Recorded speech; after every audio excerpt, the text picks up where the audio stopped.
गुरुदेव व माँ गायत्री के चरणों में कोटि कोटि वंदन और आप सभी को प्रणाम।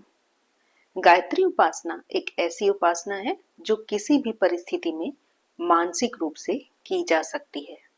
फिर भी इसे नियमित रूप से और धार्मिक रूप से करने से इसका महत्व और आध्यात्मिक प्रभाव अधिक होता है।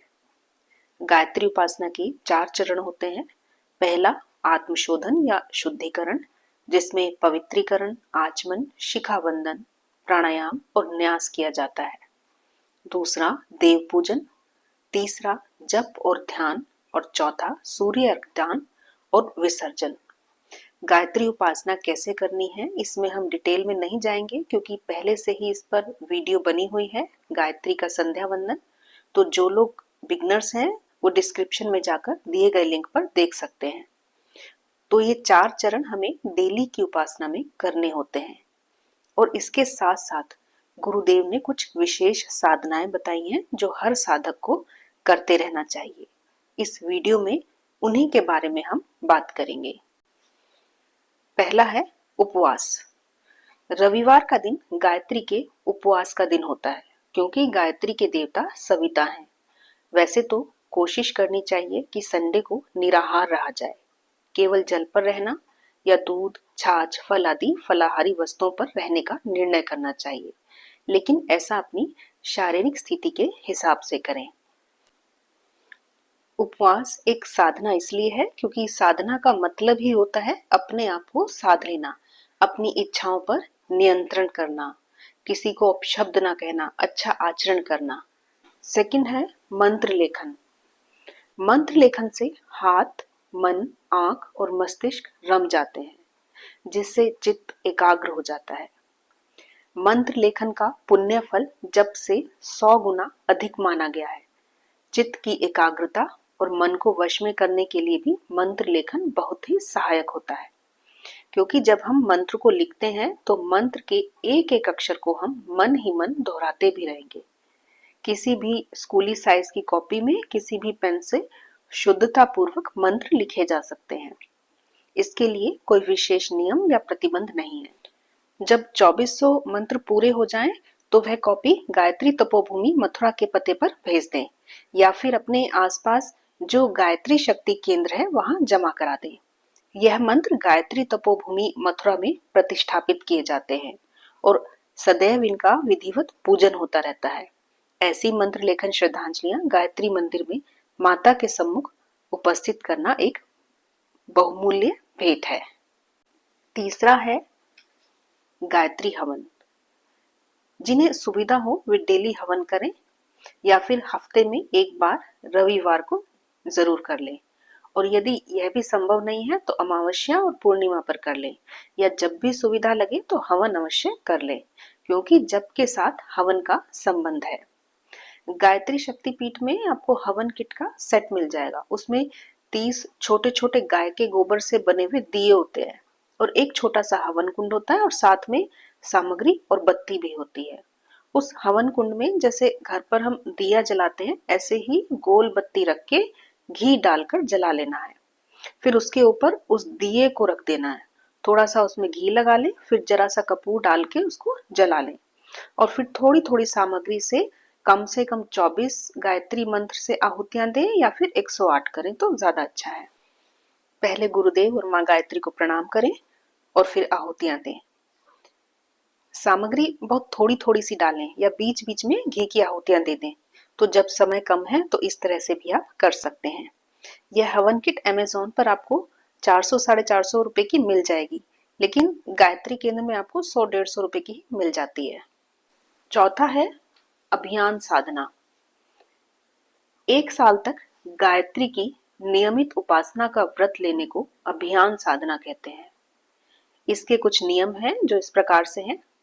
पहला, प्रतिदिन 10 माला का जप। दूसरा, हर रविवार को उपवास। उपवास शारीरिक स्थिति देखकर करें। तीसरा है पूर्णिमा या महीने के अंतिम रविवार को 108 या कम से कम 24 आहुतियों का हवन। यदि सामग्री नहीं है तो केवल घी की आहुतियां गायत्री मंत्र के साथ देकर कर सकते हैं। चौथा, मंत्र लेखन। प्रतिदिन कम से कम 24 गायत्री मंत्र एक कॉपी पर लिखना। फिफ्थ है स्वाध्याय।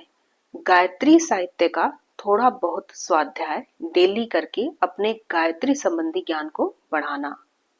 और सिक्स्थ है ब्रह्म संदीप। इसका मतलब है दूसरों को गायत्री साहित्य पढ़ने की और उपासना करने की प्रेरणा देना।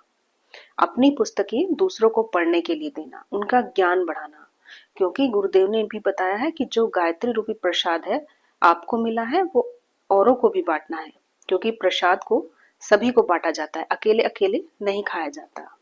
तो इन 6 नियमों को 1 साल तक अगर नियम पूर्वक किया जाए तो इसका परिणाम बड़ा ही कल्याणकारक होता है।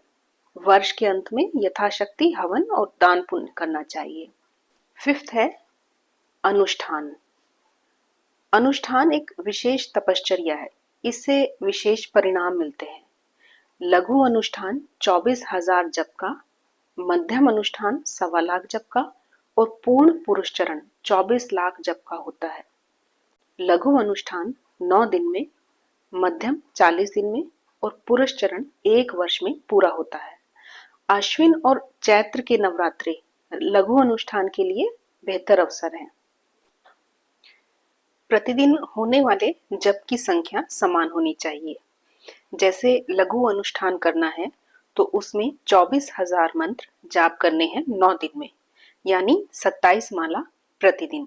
अब ये 27 माला अगर एक समय पर कर सकते हैं तो कर लें, नहीं तो फिर इसे दिन में 2 बार कर लें। जैसे सुबह 18 माला, शाम को 9 माला, या 2 समय भी नहीं कर पाए तो 3 समय कर लें। माला की संख्या अपनी सुविधा के अनुसार करें, लेकिन कोशिश करें कि जप संख्या सुबह के समय ज्यादा हो और मंत्र जाप की संख्या निश्चित हो और निश्चित समय पर हो। ऐसा नहीं कि आज सुबह 21 माला की, कल 20 या 15। जप संख्या पहले ही सुनिश्चित कर लें। अनुष्ठान के बाद जप का 100वां भाग यानी शतांश हवन कर लें, नहीं तो कम से कम 108 आहुतियों का हवन अवश्य करें। छठा है अनुज्ञान। गायत्री उपासना एक कल्याणकारक साधना है, लेकिन गायत्री के महत्व, महात्म्य और विज्ञान की जानकारी के अभाव में लोग इसे भूले बैठे हैं। इस जानकारी को पुनः फैलाने से ही संसार में गायत्री माता का प्रकाश फैलेगा और जो लोग इसके लाभ से वंचित हैं वे लाभ ले पाएंगे। इसलिए गायत्री ज्ञान को फैलाना भी अनुष्ठान की तरह ही महान पुण्य कार्य है। इस प्रचार साधना का नाम अनुज्ञान है। और आखिरी साधना जो बताई गई है वो है पूर्ण पाठ। गायत्री सहस्त्र नाम या गायत्री चालीसा के पाठ करना भी फलप्रद होता है। गायत्री सहस्त्र नाम के 9 दिन में 108 पाठ और गायत्री चालीसा के 9 दिन में 240 पाठ करने को पूर्ण पाठ कहते हैं। इसके अंत में भी हवन और दान करना चाहिए। तो इस तरह से हर गायत्री साधक को इन 7 विशेष साधनाओं को भी करते रहना चाहिए। गायत्री उपासना का मुख्य लाभ सद्बुद्धि की वृद्धि है।